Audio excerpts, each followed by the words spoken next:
नमस्कार, मैं हूं आपके साथ शिप्रा झा और आप देख रहे हैं देश का सबसे पहला समझाने वाला बुलेटिन। चुनाव की चाल तो समझिए।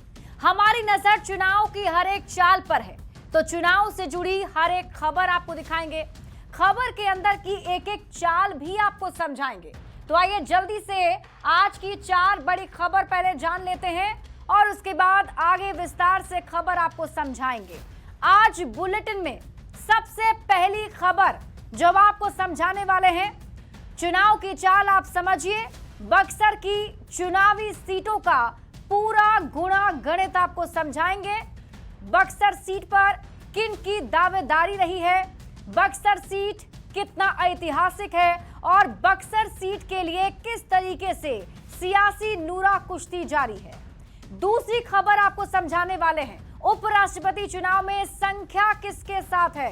तीसरी खबर जो इस बुलेटिन में आपको समझाएंगे, तेजस्वी यादव के चेहरे पर आखिर कांग्रेस तैयार क्यों नहीं है, ये आपको बताएंगे, क्योंकि लगातार इंडिया गठबंधन में सीएम फेस को लेकर किचकिच जारी है। नेपाली संसद में आखिर क्यों घुसे हैं जेन जी, ये भी आपको समझाएंगे। शुरुआत सबसे पहले करेंगे आज बुलेटिन की और आपको बताते हैं, वैसे तो हम बुलेटिन की शुरुआत दिन की बड़ी पॉलिटिकल खबरों से करते हैं, लेकिन आज सबसे पहले आपको समझाएंगे विधानसभा सीटों के चुनावी गुणा गणित। देखिए, विधानसभा सीटों के चुनावी गुणा गणित में आज बात होगी सबसे पहले बक्सर जिले के विधानसभा सीटों की। बक्सर सीट की अगर हम चुनावी गुणा गणित आपको समझाएं तो यहां किसका दबदबा अब तक रहा है, किसने ज्यादा बाजी मारी है, ये सब कुछ आपको समझाने वाले हैं। बात करेंगे बिहार का बक्सर जिला।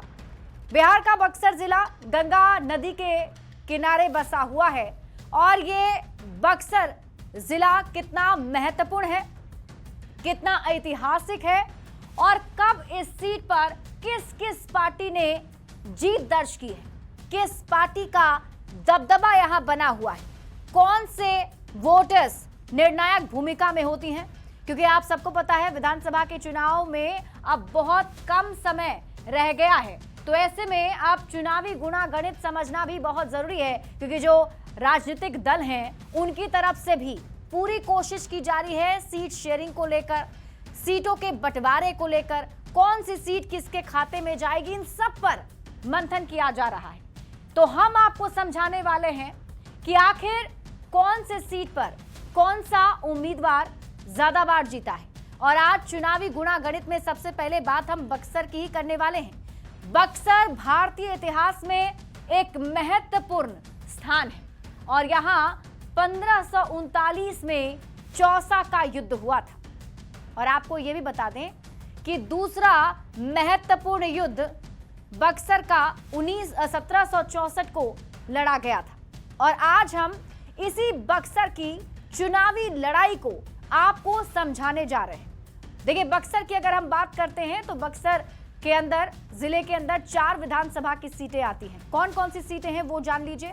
पहला तो बक्सर है, दूसरा डुमराव है, तीसरा ब्रह्मपुर है और चौथा राजपुर की सीट है।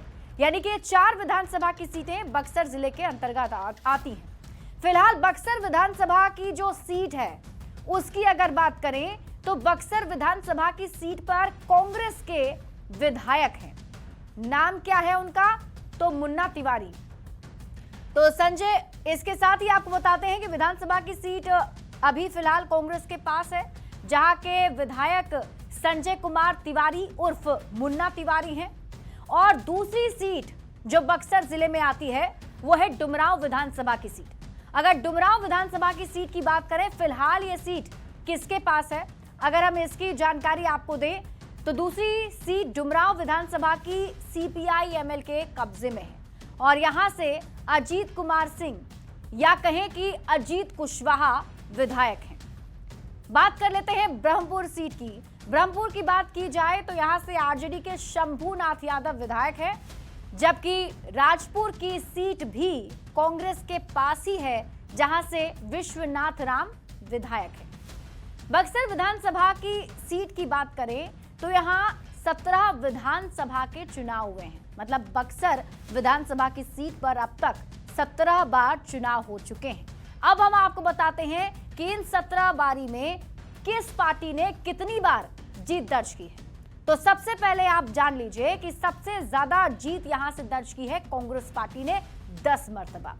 उसके बाद बीजेपी का नंबर आता है। बीजेपी ने यहां पर 3 बार चुनाव जीता है और 3 बार यह सीट अपने कब्जे में की है। सीपीएम की बात कर लेते हैं। सीपीएम के जो विधायक हैं यहां से 2 बार रहे हैं, यानी कि 2 बार यहां से जीत मिली है। और यही नहीं, संयुक्त सोशलिस्ट पार्टी और बीएसपी को बक्सर विधानसभा क्षेत्र से एक बार जीत मिली है। तो बक्सर सीट की चुनावी चाल अब आपको समझाते हैं और बात करते हैं पिछले विधानसभा चुनाव की, यानी कि 2020 के विधानसभा चुनाव की। 2020 के विधानसभा चुनाव में यहां पर जीत हुई थी कांग्रेस की। मुन्ना तिवारी यहां से विधायक हैं। बीजेपी ने कड़ी टक्कर उस वक्त दी थी परशुराम चौबे, लेकिन यहां पर कांग्रेस की तरफ से जीत दर्ज कर ली गई थी और वोटों का अंतर 3892 रहा था। मतलब 3892 वोट से मुन्ना तिवारी ने इस सीट को जीत लिया था। अब आपको बक्सर सीट की चुनावी चाल समझाते हैं। बक्सर सीट की खासतौर पर बात करें तो यहां पर अभी तक कांग्रेस का दबदबा देखा गया है। हालांकि बीजेपी की तरफ से लगातार बराबर टक्कर भी दी जाती है। यहां पर 3 बार बीजेपी जीती है और 4 बार बीजेपी उप विजेता यानी कि सेकंड नंबर पर रही है। अब बात कर लेते हैं बक्सर जिले की दूसरी विधानसभा सीट डुमरांव की। डुमरांव सीट पर अब तक 18 बार चुनाव हो चुके हैं। मतलब 18 बार यहां पर इलेक्शन लड़ा गया है। और डुमरांव सीट की बात करें तो यहां से कौन सी पार्टी सबसे ज्यादा बार जीती है, तो यहां भी कांग्रेस सबसे ज्यादा बार 8 बार जीती है। 2 बार यहां से इस सीट से डुमरांव सीट पर जनता दल को जीत मिली है और 2 बार जेडीयू का विधायक बना है। एक बार सीपीआई को जीत मिली थी और एक बार समाजवादी पार्टी को जीत मिली और एक बार अखिल जन विकास दल का विधायक बना, जबकि 2 बार यहां से निर्दलीय को जीत मिली है। डुमरांव सीट की चुनावी चाल आप समझिए 2020 में क्या रिजल्ट था। तो डुमरांव सीट पर 2020 में जीत हुई थी अजीत कुमार सिंह की, सीपीआई-एमएल के विधायक की, और यहां से अंजुम आरा जेडीयू की उम्मीदवार हार गई थी और वोटों का अंतर 24,415 था। देखिए, बक्सर सीट की चुनावी चाल हम आपको समझाते हैं। शुरुआती दौर में कांग्रेस का दबदबा यहां पर देखने को मिला। 1985 के बाद कांग्रेस का प्रभाव यहां पर धीरे धीरे कम होता गया। जनता दल से जुड़ी पार्टियों का प्रभाव यहां पर फिर आगे बढ़ता गया। 4 दशक बाद 2020 में लेफ्ट को इस पार्टी से जीत मिली थी। ब्रह्मपुर सीट की चुनावी चाल आप समझिए। ब्रह्मपुर सीट की अगर बात करें तो ये भी बक्सर विधान जिले के अंदर ही आता है और यहाँ पर 17 बार चुनाव हो चुका है। ब्रह्मपुर सीट की बात की जाए तो 5 बार यहाँ से कांग्रेस को जीत मिली, यानी कि 5 बार कांग्रेस के खाते में ये सीट गई है। आरजेडी को भी इस सीट पर 5 बार जीत मिली है। 2 बार बीजेपी ने भी यहाँ पर अपना झंडा लहराया है और 2 बार निर्दलीय ने यहाँ पर बाजी मारी है। एक बार जनता पार्टी का विधायक भी यहां बना और एक बार जनता दल और एक बार लोकतांत्रिक कांग्रेस का विधायक भी इस सीट से चुना गया है। ब्रह्मपुर सीट में 2020 की चुनावी चाल आपको समझाते हैं। शंभुनाथ यादव आरजेडी के विधायक यहां से चुने गए थे। हुलास पांडे को उन्होंने हरा दिया था और वोटों का अंतर 51,141 था। अब हम आपको समझाते हैं ब्रह्मपुर सीट की चुनावी चाल। 2020 के बाद से ये सीट आरजेडी का गढ़ रहा है और आरजेडी ने पिछले 6 में से 5 चुनाव जीते हैं। 2010 में बीजेपी को यहां पर जीत जरूर मिली थी। और अब आखिरी सीट की बात करते हैं, राजपुर, जो कि एक सुरक्षित सीट है। और इस सीट के बारे में बात करें तो विधानसभा सीट का गठन 1977 में किया गया था और चुनावी चाल आप समझिए, अब तक राजपुर सीट पर 11 बार चुनाव हो चुके हैं। अब हम आपको बताते हैं कि इन 11 बार में सबसे ज्यादा किस पार्टी ने जीत दर्ज की थी। तो राजपुर सीट की बात करें तो यहां से 4 बार जेडीयू को जीत मिली है और 2 बार बीजेपी का उम्मीदवार इस सीट से जीता है। 2 बार यहां से कांग्रेस को भी जीत मिली और एक बार जनता पार्टी का विधायक जीता और एक बार फिर सीपीआई और एक बार बीएसपी को भी यहां से जीत मिली है। राजपुर सीट पर 2020 में क्या हाल थे वो आपको बता देते हैं। 2020 विधानसभा चुनाव की अगर हम बात करें तो इस सीट से जीत दर्ज की थी कांग्रेस के विश्वनाथ राम ने और यहां जेडीयू के संतोष कुमार निराला हार गए थे और वोटों का अंतर 21,204 था। राजपुर सीट की चुनावी चाल अब आप समझिए। राजपुर सीट जेडीयू का गढ़ माना जाता है। 2020 की जीत कांग्रेस के लिए संजीवनी जैसी थी और 1980 के बाद पहली बार 2020 में कांग्रेस को यहां पर जीत मिली थी, जो कांग्रेस के लिए एक संजीवनी की तरह काम कर चुकी थी। और आपको बता दें कि इस बार भी बक्सर जिले की इन 4 सीटों पर जीत की लड़ाई जारी है। बढ़ेंगे आगे। देखिए, चुनावी चाल में सीएम नीतीश कुमार ने महिलाओं के लिए एक बार फिर से सौगातों का पिटारा खोल दिया है। इस बार आंगनबाड़ी सेविकाओं और सहायिकाओं को बढ़े हुए मानदेय का तोहफा मिला है। चुनावी साल में महिलाओं के लिए एक के बाद एक फैसले को एनडीए के लिए काफी अच्छा माना जा रहा है, लेकिन नीतीश कुमार के इस फैसले को लेकर बिहार में राजनीति भी काफी ज्यादा हो रही है। सबसे पहले आपको ये रिपोर्ट दिखाते हैं, फिर चुनाव की चाल आपको समझाएंगे।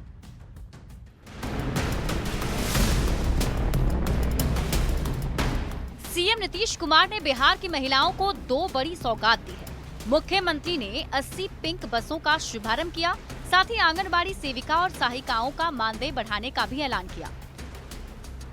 आंगनबाड़ी सेविकाओं का मानदेय 7,000 से बढ़ाकर 9,000 कर दिया गया है, जबकि सहायकों का मानदेय 4,000 से बढ़ाकर 4,500 किया गया है। के मंत्री होने के नाते तो हमको दोहरा खुशी मिला कि इस विभाग में पेंशन भी बढ़ा और आज आंगनबाड़ी सेविका का जो है इतना बड़ा उनको तोहफा मिला है। नीतीश कुमार के इस फैसले को भी विपक्ष नकल बता रहा है। तेजस्वी जी की जो घोषणाओं और इनकी जो विजन को आप कॉपी करते हैं, सारा क्रेडिट तो तेजस्वी प्रसाद यादव जी को चला जाएगा। फिर आप क्या करेंगे? इसलिए माननीय मुख्यमंत्री जी, आप इनके विजन को चोरी करना छोड़िए और कुछ अपना दिमाग इस्तेमाल कीजिए। दरअसल सीएम नीतीश कुमार की निगाह सोशल इंजीनियरिंग के साथ साथ महिला वोट बैंक पर भी रही है। उन्होंने आधी आबादी को लुभाने के लिए कई स्कीम लॉन्च की है। महिलाओं का एक बड़ा वर्ग सीएम नीतीश कुमार का लॉयल वोटर है और एक बार फिर सीएम ने महिलाओं को विधानसभा चुनाव से ठीक पहले साध लिया है। पटना से न्यूज़ 18 के लिए संवाददाता आनंद अमृतराज की रिपोर्ट।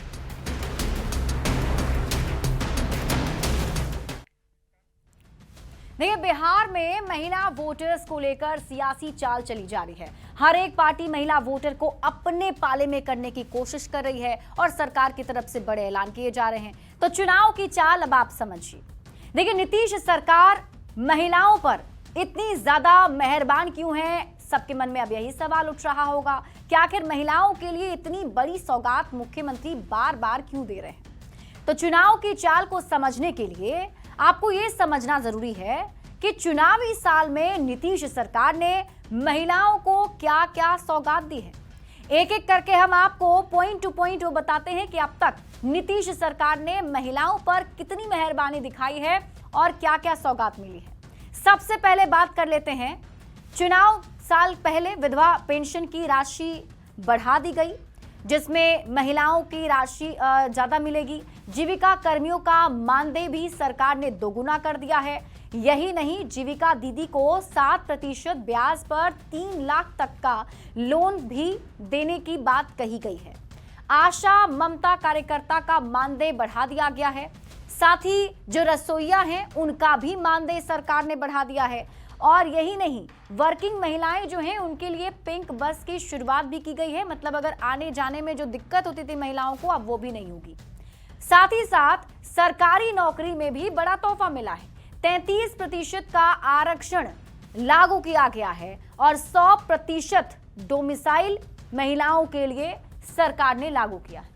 और अब आंगनबाड़ी सेविका और सहायिका का मानदेय बढ़ा दिया गया। आंगनबाड़ी सेविका का मानदेय 7,000 से 9,000 रुपए कर दिया गया, तो आंगनबाड़ी सहायिकाओं का मानदेय 4,000 से बढ़ाकर 4,500 रुपए कर दिया गया है।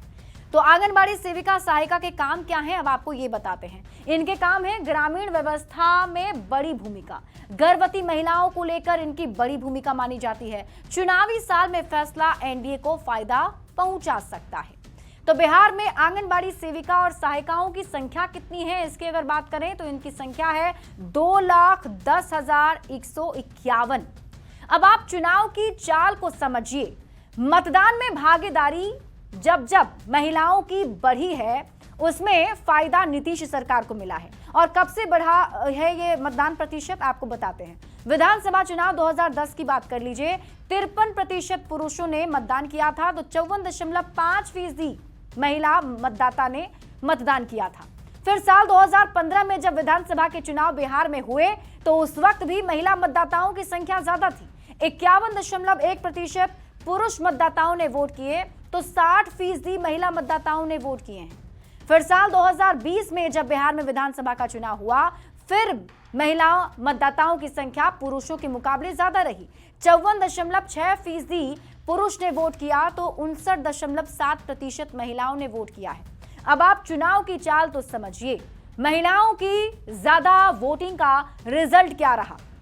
अगर हम इसकी बात करें तो जब जब महिला वोटर्स ने ज्यादा वोट किए हैं, नीतीश कुमार की सरकार बनी है। बात 2010 की कीजिए, 2015 विधानसभा की कीजिए या फिर 2020 विधानसभा चुनाव की, इसका फायदा सीएम नीतीश कुमार को सरकार बनाने में मिला है। और एक बार फिर से जब चुनावी साल है बिहार में तो ये बड़ा फायदा महिलाओं को मिल रहा है।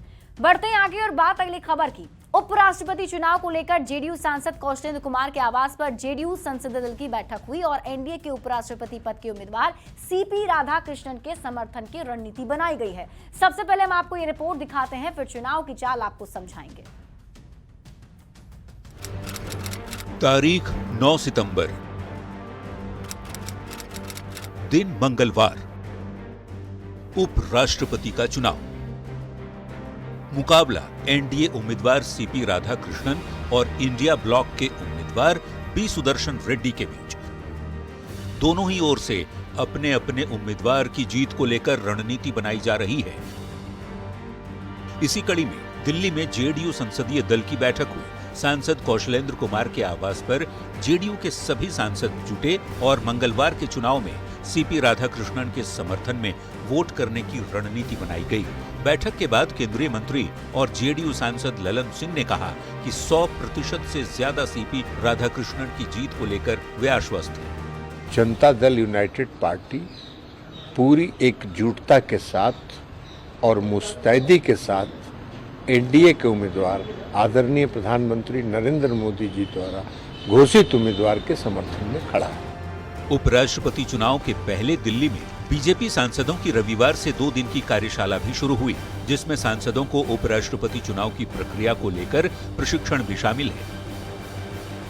9 सितंबर यानी चुनाव के दिन केंद्रीय गृह राज्य मंत्री नित्यानंद राय के निवास पर बिहार एनडीए सांसद सुबह सुबह नाश्ते पर मिलेंगे और वहां से वोटिंग के लिए एक साथ संसद भवन जाएंगे। बीजेपी की ओर से एनडीए उम्मीदवार के पक्ष में समर्थन जुटाने की जिम्मेवारी रक्षा मंत्री राजनाथ सिंह को दी गई है। राजनाथ सिंह ने कहा कि जीत के लिए जरूरी 391 वोट से 31 वोट ज्यादा हैं एनडीए के पास। ऐसे में एनडीए की जीत में कोई संदेह की बात नहीं है।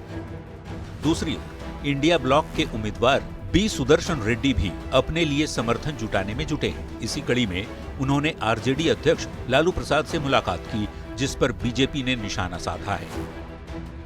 न्यूज़ 18 के लिए दिल्ली से अमितेश सिंह के साथ ब्यूरो रिपोर्ट। तो कल यानी कि मंगलवार को उपराष्ट्रपति चुनाव होना है और ऐसे में सीधा सीधा मुकाबला एनडीए वर्सेस इंडिया गठबंधन है। हम आपको समझाते हैं किस तरीके से ये पूरी प्रक्रिया होगी। देखिए, उपराष्ट्रपति चुनाव में संख्या का गणित काफी महत्वपूर्ण होता है, तो ऐसे में आप ये संख्या के गणित को समझिए। लोकसभा में फिलहाल अगर बात करें तो 542 सांसद हैं, जबकि राज्यसभा के सांसद को कुल मिलाकर अगर देखा जाए तो 781 सांसदों की संख्या होती है। यानी कि कुल सांसद की संख्या दोनों ही सदन में मिलाकर 781 है, जबकि बहुमत का आंकड़ा 391 है। मतलब 391 वोट जीत के लिए चाहिए। संसद में एनडीए सांसदों की संख्या की अगर हम बात करें तो 430 है, यानी कि बहुमत का आंकड़ा एनडीए उम्मीदवार के साथ दिख रहा है। जैसे कि हमने आपको बताया कि 781 टोटल सांसदों की संख्या है और 391 सांसदों का वोट चाहिए, तब उपराष्ट्रपति की जीत हो जाएगी। और ऐसे में फिलहाल जो एनडीए गठबंधन है उनके पास बहुमत से ज्यादा सांसद हैं, तो ऐसे में राजनाथ सिंह की तरफ से कहा गया है कि जीत सुनिश्चित ही मानी जा रही है। बढ़ते हैं आगे और आपको अगली खबर बताते हैं। चुनाव से जुड़ी हुई ये खबर तो नहीं है लेकिन बहुत जरूरी है और ये खबर आई है पड़ोसी देश नेपाल से। क्या है ये खबर, सबसे पहले आपको ये रिपोर्ट दिखाते हैं।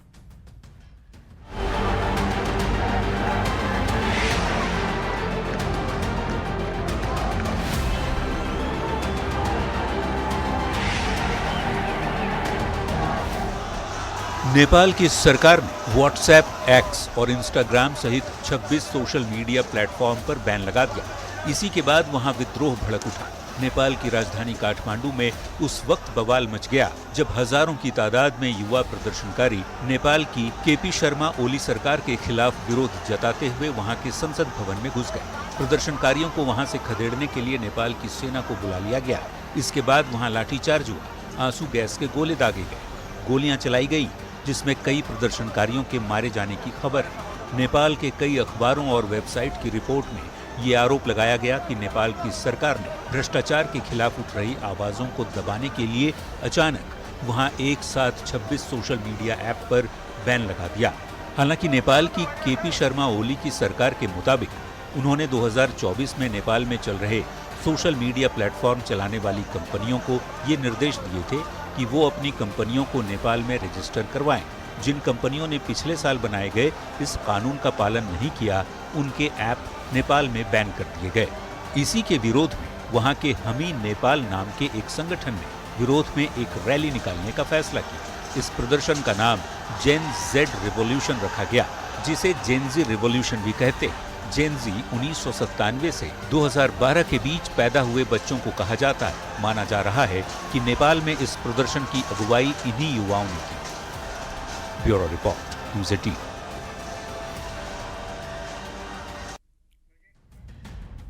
और इसी के साथ इस बुलेटिन में अभी के लिए बस इतना ही। आप देखते रहिए न्यूज़ 18 बिहार झारखंड।